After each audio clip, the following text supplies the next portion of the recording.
శ్రీ వివేకానంద సుబ్బయ్యార్య సద్గురుభ్యో నమో నమః.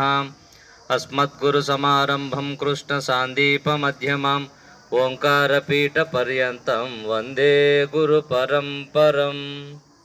మద్గురుదేవులైనటువంటి శ్రీ లక్ష్మమ్మ సమేత శ్రీ వివేకానంద బండారు సుబ్బయ్యారుల వారి దివ్యమూర్తిత్వమునకు ఆయన పాద పద్మములకు నా యొక్క ద్వాదశి వందనము తెలుపుకుంటూ, అలాగే నేటి ఈ కార్యక్రమానికి సర్వాధ్యక్ష స్థానంలో ఉన్నటువంటి మా అమ్మగారు పూర్ణమ్మ లక్ష్మీదేవమ్మ గారి పాదపద్మములకు నా యొక్క హృదయపూర్వక నమస్కారాలు తెలుపుకుంటూ, ఈ రోజున మనము ధర్మవరం పట్టణం నందున శాంతినగర్ అనేటువంటి ఒక వార్డులో శ్రీ వివేకానంద అచలాశ్రమం అనేటువంటి యొక్క పేరుతో నూతనంగా ఆశ్రమాన్ని నిర్మింపజేసి ఈ రోజున ప్రారంభోత్సవం సందర్భంగా మనమంతా ఇక్కడ కలవడం జరిగింది.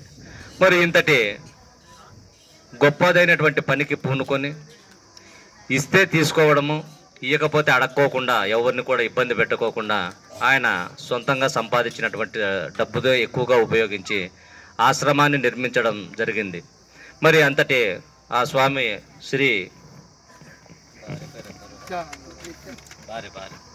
శ్రీ ఓబులమ్మ సమేత శ్రీ నిత్యానంద రామగోవింద స్వామి వీరు నాయనగారికి ప్రథమంలోనే అయినటువంటి శిష్యులు వీరందరూ కూడా.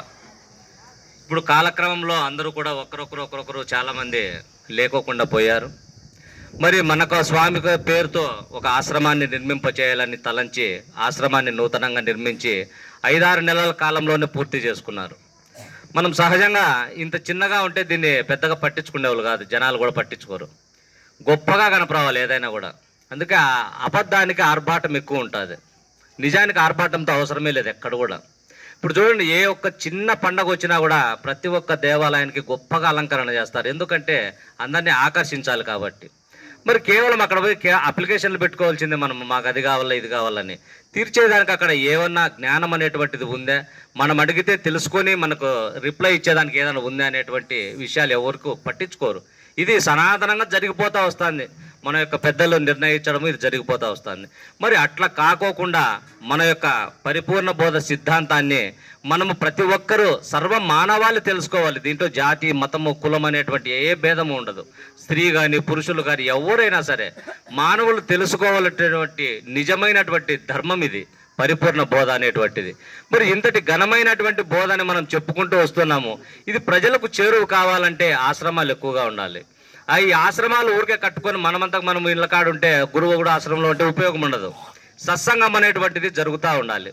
అందుకే పెద్దలు చెప్తారు, సత్సంగత్వే నిస్సంగత్వం, నిస్సంగత్వే నిర్మోహత్వం, నిర్మోహత్వమే నిశ్చలతత్వం, నిశ్చలతత్వమే జీవన్ముక్తి అని. మరి జీవునికి ముక్తి కావాలంటే ఈ క్రమంలో రావాలి మనము. సత్సంగం అంటే అందరూ కలిసి సత్ అనేటువంటి దాన్ని, అంటే నిజతత్వాన్ని ఏదైతే మనకు అన్నిటికీ ఆధారంగా ఉండేటువంటి ఎరుక ఏదైతే ఉందో దానిని గురించి ముందుగా మనం తెలుసుకోవాలి. ఈ సంఘం అంతా కూడుకొని దాని గురించి విచారణ చేయాలి. ఇక్కడ సత్సంగాన్ని ఎప్పుడైతే మనం చేస్తామో నిస్సంగం అవుతుంది. అంటే మిగతా సంఘాలతో మనకు భౌతికంగా అనేక సంఘాలు ఉంటాయి మనకు, ఆ సంఘాలన్నింటినీ కూడా మనం దూరం చేసుకుంటాం. అంటే గురు సంఘానికి దగ్గరగా అవుతాం మనం. ఇది గురు సంఘానికి ఎప్పుడైతే దగ్గరగా అవుతామో మనం ఇందులో ఉండేటువంటి విషయాల్ని చక్కగా అర్థం చేసుకోవడానికి అవకాశం కలుగుతుంది. నిస్సంగత్వే నిర్మోహత్వము, మోహం అనేటువంటిది నశించాలి మనకు. మోహం అంటే మనకు ఎన్ని రకాలుగా ఉంటుంది, చాలా రకాలుగా వస్తుంది మనకి. మరి ఇటువంటి మోహం అనేటువంటిది ఎప్పుడైతే నశిస్తుందో నిశ్చల తత్వం అనేది రావాలి. అంటే నిశ్చలంగా నిలబడాలి మనము. ఏది వచ్చినా పోయినా, ఏది రాకున్నా, వచ్చిపోయేటివే అన్నీ కూడా నా యందు వచ్చిపోయేటివి అన్నీ అనేటువంటి ధీరత్వాన్ని పొందగలగాలంటే మన యొక్క స్వరూపాన్ని మనం తెలుసుకోగలగాలి ముందుగా. అందుకే మనము సత్సంగం అనేటువంటిది అప్పుడప్పుడు బాగా జరుగుతూ ఉండాలి. జరుగుతూ ఉంటే ఏదో జరుగుతుంది అక్కడ, మనం కూడా విందామనేటువంటి ఆసక్తి కలుగుతుంది చాలా మందికి. ఇప్పుడు మనము మన ఇంట్లో వాళ్ళనే మనం పిలుచుకోలేకపోతున్నాము సామాన్య ఇక్కడికి కార్యక్రమాలకి. చాలా తక్కువ మందిగా వస్తూ ఉంటాం మనం. ఇక బయట వాళ్ళకి చూస్తే అందరినీ తెలుసుకోవాలని మనం చెప్తాం. మనం మొట్టమొదటిగా అడుగు వేయాలి మన వాళ్ళకు మొత్తం ఫస్ట్ తెలియజెప్పడానికి. ఎందుకంటే ఒక కుటుంబంలో ఒకరు ఇద్దరు ఉంటే ఉపయోగం ఉండదు ఈ బోధ గురించి. అందరూ కూడా కుటుంబంలో వాళ్ళందరూ కూడా ఉంటేనే ఒక కార్యక్రమం జరుగుతుందన్నా అక్కడ వెళ్ళాలన్నా అందరూ కూడా కలిసికట్టుగా రావచ్చు. ఒకరుంటే భేదాలన్నీ కలుగుతూ వస్తాయి. అందుకని అందరూ కూడా స్వతహాగా మనము మన వాళ్ళని చెప్పి దీంట్లో చేర్చి ఈ బోధ యొక్క గొప్పతనాన్ని తెలియజెప్పాల్సిన అవసరం మనందరి మీద బాధ్యత ఉంది. మరి ఇంతటి ఘనమైనటువంటి బోధ ఇది మొట్టమొదటిగా మనము గురువుని ఆశ్రయించాలి అని చెప్తారు. మనకు లోకంలో లౌకికంగా అనేక రకాలైనటువంటి గురువులు ఉన్నారు అందుబాటులో. గురువు అనేటప్పటికీ సహజంగా ప్రజల్లో ఒక అభిప్రాయం ఉంటుంది. జడలు ఇడిచిండల్లా, రుద్రాక్ష మాలు వేసుకోండల్లా, కాషాయ బట్టలు వేసుకోవాలా, గడ్డాలు ఇడిచిండల్లా, విభూతులు పూసుకోండల్లా, వారు పెద్దలు, వారే అన్ని చెప్పగలుగుతారు అనేటువంటి ఒక అభిప్రాయం ఉండాలి. కానీ మనది యొక్క సిద్ధాంతము రాజయోగ ధర్మము. మనకి ఇక్కడ భార్య బిడ్డలు, తల్లిదండ్రులు, సంసారం అంతా ఉంటుంది. సమాజానికి ఉపయోగపడేటువంటి స్థానంలో మనం ఉంటాం. వారు సమాజంతో ఉపయోగపడేటువంటి స్థానంలో ఉంటారు, ఆ రకమైనటువంటి వారంతా. కానీ మనం సమాజంలో మనము ఒకరుగా ఉంటూ అందరి అభివృద్ధిని కోరుకుంటూ మనము అందులో ఉంటే భక్తికి అన్ని మన యొక్క వ్యాపారాలు కానీ, ఉద్యోగాలు కానీ, వ్యవసాయాలు కానీ అన్ని చేసుకుంటూ స్వతహాగా మన బతుకు మనం బ్రతుక్కుంటూ ముక్తి కోసము గురువుని ఆశ్రయిస్తాం మనము. మరి ముక్తి అంటే ఏమిటో తెలియకోకుండా ఇప్పుడు చాలామంది ముక్తికి ఎన్నో నిర్వచనాలు ఇచ్చినారు. గంగలో మునిగితే ముక్తి వస్తుంది, మోక్షం వస్తుంది అంటారు. యజ్ఞ యాగాదులు చేస్తే మోక్షం వస్తుంది అంటారు. నామకోటి రాస్తే, కోటి సార్లు నామాన్ని ఒకదాన్ని రాస్తే ముక్తి వస్తుందని చెప్తారు. మరి ఇన్ని రకాలు చెప్పినప్పుడు జనాలు అందరూ అక్కడికక్కడే నిలబడిపోయారు. ఎందుకంటే విమర్శన జ్ఞానం చాలా తక్కువ. ఇప్పుడు మనం ఒకసారి చూస్తే ఆహారము, నిద్ర, భయ, మైథునం అనేటువంటి ఈ 4 సహజంగా అన్ని జీవులకు ఒక రకంగానే ఉంటుంది, మానవులతో కలిపి. మరి మానవునికి విశేషమైనటువంటి జ్ఞానం అనేటువంటిది ఉన్నది. మరి ఆ జ్ఞానం అంటే ఏమిటి అనేటువంటిది తెలుసుకోకుండా మనం లౌకికమైనటువంటి జ్ఞానాన్ని ఎక్కువగా పెంపొందించుకుంటున్నాం. చూడండి, సైకిల్ కనిపెట్టి, మళ్ళీ స్కూటర్ కనిపెట్టి, కార్లు కనిపెట్టి, విమానాలు, ఓడలు, ఇలా ఇన్ని రకాలన్నీ కనిపెట్టుకుంటూ ఆధ్యాత్మిక పరంగా వెనకబడిపోతున్నాం మనం. ఏ కొద్ది మందో ఆధ్యాత్మిక విషయాలు చెప్తే అవి మాత్రమే వింటూ కాలం వెళ్ళబుచ్చేటువంటి పరిస్థితుల్లో ఉంది ఈ పొద్దున సమాజం. మరి అందుకే మనం ఇటువంటి ఆశ్రమాలు నిర్మించుకొని ఇటువంటి బోధన అందరికీ కూడా అందింపజేయవలసినటువంటి బాధ్యత మనందరిపైన ఉన్నది. మరి మనకు గురువులు ఇంతమంది అందుబాటులో ఉన్నారు. బోధక గురువు, వేదక గురువు, సూచక గురువు, వాచక గురువు, నిషిద్ధ గురువు, కామ్య గురువు, విహిత గురువు, సద్గురువు అనేటువంటి ఈ అష్టవిధమైనటువంటి గురువులు మనకు అందుబాటులో ఉన్నారు. ఇక్కడ బోధక గురువులు వీరు బోధన చేతన, బోధనల ద్వారా రామాయణ, భారత, భాగవతాది ఇత్యాది గ్రంథాలన్నింటిలోని విషయాలు మాత్రమే తెలియజెప్తూ బోధనలు చేస్తూ ఉంటారు. ఇక వేదక గురువులు వేదాలన్నీ వచ్చిచ్చి వేదాలను నేర్పిస్తూ వాళ్ళని ఆశ్రయించిన వరకు వావి చెప్తా ఉంటారు. ఇక సూచనల ద్వారా ఇప్పుడు ముద్రలు ఉన్నాయి, యోగాలు ఉన్నాయి, ఇవన్నీ శ్వాస మీద ధ్యాస అంటాము. ఇవన్నీ కూడా సూచనల ద్వారా చేసేటువంటి గురువులు ఉన్నారు సమాజంలో. వీరికి ఎక్కువ ఇప్పుడు జరిగేది వీళ్ళదే ఎక్కువగా జరుగుతూ ఉంది. ఇక నిషిద్ధ గురువులు కొంతమంది ఉన్నారు. అంటే వీళ్ళు కోరికలు నెరవేర్చడానికి, ఒకరికి చెడుపు చేయడానికి అనేక రకాలైనటువంటి అంతరాలు, మంత్రాలు, తంత్రాలతో చెడుపులు చేసి చేతబడులు అంటాయి. ఇటువంటి వాళ్ళు ఉంటారు, వాళ్ళు గురువులే. కానీ వీళ్ళు నిషిద్ధ గురువులు, సమాజం వీళ్ళని హర్షించదు. ఏ కొద్ది మందికో వాళ్ళ అవసరం ఉంటుంది. ఇక కామ్య గురువులు ఉంటారు. ఇది మనకు ఎన్నో రకాలైనటువంటి కోరికలతో సహజంగా బతుకుతూ ఉంటాం మనం. ఉద్యోగం కావాల, పిల్లలకు పెళ్ళిళ్ళు కావాలని, మంచి ఇల్లు కట్టాలని, కార్లు తేవాల, భూములు కొన, ఈ కామ్యాలంటే కోరికలు. ఈ కోరికలు నెరవేర్చడానికి నువ్వు ఈ పని చేస్తే నీకు ఇది నెరవేరుతుంది, ఈ యజ్ఞం చెయ్యి, ఈ వ్రతం చెయ్యి, సత్యనారాయణ వ్రతం చేస్తే ఒక ఇండ్లకు 2 ఇండ్లు అవుతాయని చెప్తారు. మనం మొదలు పెడతాం. అవి ఇటు వరలక్ష్మి వ్రతాలని ఎన్నో రకాలైనటువంటి వ్రతాలను తెచ్చినారు మనకు. ఇవన్నీ కూడా ఏ ఏ ఏ స్థాయిలో ఉండే వాళ్ళకి మాత్రమే సరిపోతుంది. ఇక్కడ నిషిద్ధ గురువు, కామ్య గురువు అయిపోతే విహిత గురువులు ఉంటారు. వీరు సమాజంలో మనం ఎట్లా జీవించాలి, ఏ విధంగా జీవిస్తే బాగా మెప్పు పొందగలుగుతాం అనేటువంటి చెప్తారు. ఇక సద్గురువు అనేటువంటి వారు చిట్ట చివరగా వీరు అందరికంటే పైన నిలబడతారు. మరి ఏం చెప్తారు వీళ్ళు సద్గురువులు అనేటువంటి వారంటే, ఉన్న బయలు అంటే ఉన్న నిజాన్ని చూపిస్తారు మనకు. ఇక్కడ మంది వస్తు నిశ్చయ బోధని మనం అందరూ చెప్పుకుంటున్నాం. కానీ వస్తు నిశ్చయం లేకనే బోధనల ద్వారా లక్షల మందిని ఆకట్టుకుంటూ ఈ పొద్దున బ్రహ్మాండంగా జరుగుతున్నాయి ప్రపంచంలో ఎన్నో రకాలైనటువంటివి. కానీ వాటన్నిటికీ కూడా వారికి విమర్శనా జ్ఞానం లేక ఏది చెప్తే అది నమ్మేసి వినేసి వెళ్తుంటారు. ఇక్కడ విమర్శనా జ్ఞానం ఉంటుంది, ఇక్కడ గురు శిష్యుల పద్ధతిలో ఉంటుంది మన బోధ అంతా కూడా. ఇప్పుడు శిష్యస్థానంలో ఉన్నటువంటి వారు వారికి వచ్చినటువంటి సంశయాల్ని అడగడము, గురువు వాటిని తీర్చడము, ఇట్లా 2 పద్ధతుల ద్వారా బోధనంతా కూడా మనము సక్రమమైనటువంటి మార్గంలో తెలుసుకోగలుగుతాం. ఇప్పుడు మిగతా బయటికి పోతాం అనుకోండి, ఆడ ఏం చెప్తే తినేసి వస్తాము, ఆడ మనం అడిగితే చెప్పేకి ఎవరు ఉండరు అక్కడ. వినాలంతే, అక్కడ చెప్పి అడగడానికి ఉండదు. కానీ ఇక్కడికి వచ్చినప్పుడు గురువు శిష్యుల లక్షణాలతోనే మనము మొత్తం అంతా కూడా జరుగుతూ ఉంటుంది వ్యవస్థ అంతా. ఇట్లా మనకు గురు శిష్యుల పద్ధతిలోనే అనేక రకాలుగా ఇప్పుడు గురుగీత పుట్టింది మనకు. పరమేశ్వరుడు పార్వతికి చెప్పినట్లుగా ఇప్పుడు భగవద్గీత పుట్టింది, కృష్ణుడు అర్జునుడికి చెప్పినట్లుగా. ఇవన్నీ కూడా గురు శిష్యుల లక్షణాలతోనే మనకు బోధలన్నీ కూడా అందుబాటులోకి వచ్చినాయి.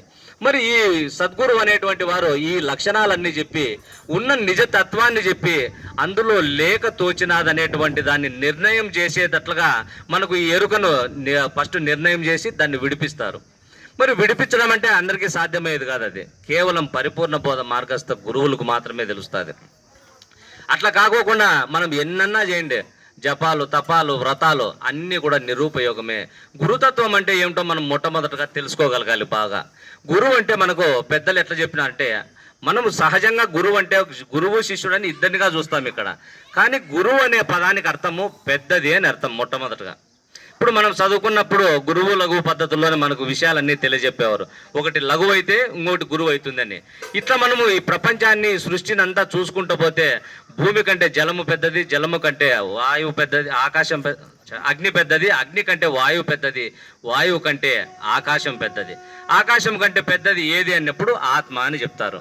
అంటే అన్నిటికీ ఆధారంగా ఏదైతే ఉందో అది పెద్దది అని చెప్పారు. ఇది పరిపూర్ణ. ఇప్పుడు మన యొక్క స్వరూపాన్ని గురువు అంటే ఏమో తెలుసుకోదనే పద్ధతిలో అదే పెద్దదిగా చెప్తారు మనకు పెద్దలు. మరి ఇది పెద్దది ఆత్మ అంటారు. అంటే మనకు వేదాలు కూడా ఇదే చెప్తుంది. ఆత్మయందు నయేకం ఆకాశం ఉదయించి ఆకాశమందు ననిలంబు పుట్టే, ననిలంబు వల్ల నగ్నిహోత్రుడు పుట్టే, నగ్నిహోత్రము వల్ల నప్పు పుట్టే, అప్పు వల్లను మహా అవనీస్థలియు పుట్టే, నవని ఎందు ఓషధులు అమరు పుట్టే, ఓషధులందున నొనర నన్నము పుట్టే, నన్నమందున నరులాది సకల జంతు జాలంబులాయే, ఈ జగ యుగంబులాయే, ఈ రీతి పరమాత్మ మాయ వలన అని. ఇక్కడ పరమాత్మ అనేటువంటిది ఆత్మకు, ఆత్మని మనము శరీరధారులుగా ఉన్నప్పుడు ఆత్మగా చెప్తాం మనము. పరమాత్మ అంటే అన్నిటికీ ఆధారంగా ఉండేది, అన్ని ఉపాధులకు ఆధారంగా ఉండేదని చెప్తాం మనం. మరి ఇట్లా క్రమ పద్ధతిలో మనం సృష్టికి వచ్చిన తర్వాత మన యొక్క స్వరూపాన్ని మనం మర్చిపోయినాం. ఈ ప్రపంచమే నిజము, ఈ ప్రపంచంలో ఉండేటివి ఈ బంధాలు ఇవన్నీ కూడా పెనవేసుకొని ఉన్నాయి మనకు. ఈ హృదయ గ్రంథి అనేటువంటిది పెన వేసుకొని ఇక్కడనే అన్నీ ఉంటాయి, ఇక్కడనే ఏదైనా చేయాలనేటువంటి పద్ధతి కింద పోతారు. కానీ అద్వైతం అట్లా చెప్పదు.